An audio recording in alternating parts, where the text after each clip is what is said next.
I would say that my work often sets off from a story, from a certain narrative that I discover and that I'm interested in understanding more about. Sometimes it's a very naive interest that comes from everyday life and from trying to read the landscape that is around me.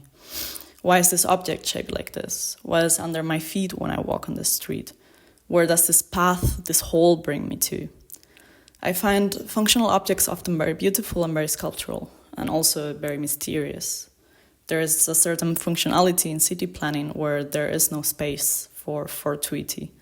But often things don't go as planned, ideas or interests get obsolete, structures get forgotten, or they are too expensive to get rid of. This is where my work starts. There is a certain relief for me also in reusing shapes instead of working from my imagination. It also gives a certain background to the object that I'm creating. It is immediately situated in space and time through its connection to the object that is referring to. There is a clear reference to the connection between the canalization system of cities and the human body.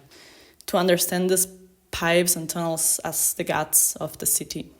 In this metaphor, as I see it, the asphalt would be a dividing line between inside and outside, kind of like the skin in our bodies. For me, it was interesting to talk about how there is a certain circularity in the movement of water that is directly connecting our bodies to a part of the city to which we have no access whatsoever and that we can only imagine. The teeth here came then as symbols or as tools for trying to read information from this water.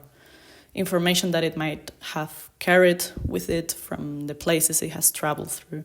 I was fascinated when I found out that teeth are used in archaeology to understand the movement of subjects, of people in the past. They can read the nutrients that a person ingested chronologically and through their diet understand their movement on a map. All this just from their teeth. I feel very close to archaeology as a practice. The easy answer is that my father is an archaeologist, but also I am from a region in Spain where there are a lot of caves with prehistoric remains. So I was very exposed to it growing up. Archaeology as a practice is in a way very sculptural. You work with objects that you find and that sometimes you cannot fully understand, but they are respected for their historical value. There's almost no other case in which a piece of stone per se would be preserved with such care. For the past month, I've been collecting a lot of material around objects that have been historically used for the transportation and consume of water. I'm interested now in creating a new set of works that circulate about a material that is so vitally important, that has the capacity of changing and erosing materials, but at the same time is so intangible.